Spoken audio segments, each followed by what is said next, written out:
Everyone, this is Shikha Srivastava from mathematics farm. आज हम लोग क्या पढ़ेंगे? आज हम लोग class 7 chapter 8 that is rational numbers में एक्सरसाइज 8.1 का क्वेश्चन नंबर 5 सॉल्व करेंगे।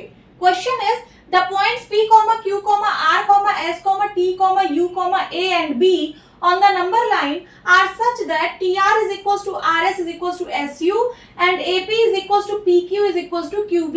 क्या कह रहा है क्वेश्चन कि ये जो पॉइंट्स है नंबर लाइन पर P, Q, R, S, T, U, A और B, ये कुछ इस तरीके से हैं कि TR की जो लेंथ है वो RS की लेंथ के बराबर है और SU की लेंथ के बराबर है। मींस इन तीनों की लेंथ आपस में बराबर है।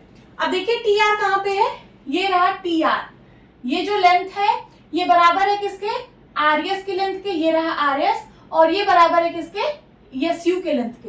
मींस इन तीनों की लेंथ आपस में बराबर है। अब देखिए यहाँ पे ये -1 और -2, ये रहा -1 और ये रहा -2। मींस -1 और -2 के बीच में जो गैप है उसको 3 इक्वली पार्ट्स में डिवाइड किया गया है। तो हर एक पार्ट का फ्रैक्शन सेम होगा। देखिए ये जो पार्ट है इसका फ्रैक्शन होगा क्या? 1/3। इसका भी फ्रैक्शन होगा क्या? 1/3 और इसका भी क्या फ्रैक्शन होगा? 1/3। And AP is equals to PQ is equals to QB। AP की जो लेंथ है वो PQ की लेंथ के बराबर है और QB की लेंथ के बराबर है। मींस इन तीनों की लेंथ आपस में बराबर है। अब देखिए AP कहाँ पे है? ये रहा AP। ये जो लेंथ है वो PQ की लेंथ के बराबर है, ठीक है, और ये QB की लेंथ के बराबर है। मींस इन तीनों की लेंथ आपस में बराबर है। इसका क्या मतलब है कि 2 और 3 के बीच में जो गैप है ये रहा 2 और ये रहा 3। इसके बीच में जो गैप है इसको 3 इक्वली पार्ट्स में डिवाइड किया गया है। हर एक की लेंथ इक्वल है, इसका मतलब 3 इक्वली पार्ट्स में डिवाइड किया गया है। तो हर एक पार्ट का फ्रैक्शन कितना होगा? 1/3 होगा। हर एक पार्ट का फ्रैक्शन कितना होगा? 1/3 होगा। Name the rational numbers represented by P, Q, R and S। आपको वो रेशनल नंबर्स बताने हैं जो P, Q, R और S से रिप्रेजेंट किए गए हैं। देखिए कहां पे है P? ये रहा P। यहाँ पे कौन सा रेशनल नंबर होगा ये आपको बताना है। ये रहा Q, ठीक है, और ये रहा R और ये रहा S। तो चलिए स्टार्ट करते हैं 0 से। 0 से जब हम A पॉइंट पर आएंगे तो हमें कौन सा रेशनल नंबर मिल रहा है? 2। बट हमें P पॉइंट पर कौन सा रेशनल नंबर होगा वो बताना है, ठीक है। तो हम 0 से P पॉइंट पर आएंगे। देखिए 0 से जब यहाँ तक आए तो हमें मिला 2 और इतना और आगे चलेंगे इसका फ्रैक्शन क्या है? 1/3। तो इसमें आप 1/3 और ऐड कर दीजिए। कितना आ जाएगा? 3 2 जा 6 प्लस 1/3 इज इक्वल्स टू 7/3, ठीक है। तो हमें P पॉइंट का रेशनल नंबर मिल गया क्या? 7/3।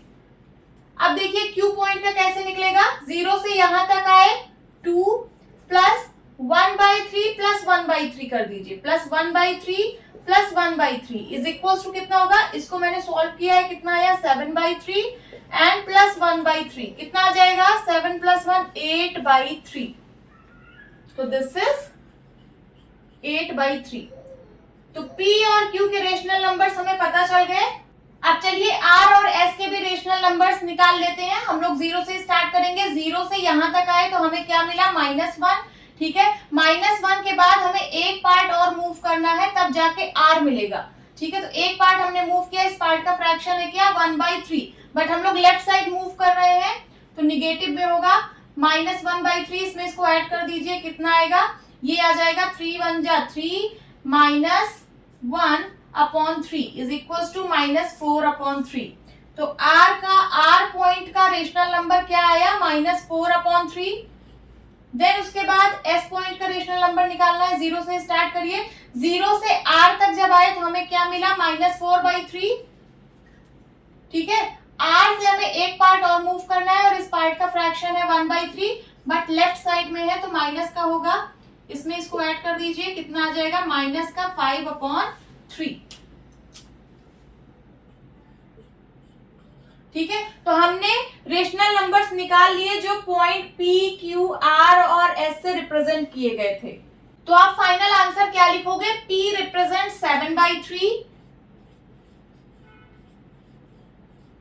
P represents 7/3, Q represents 8/3,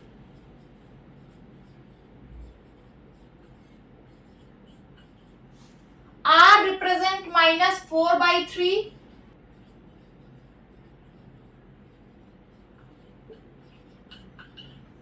S represents -5/3.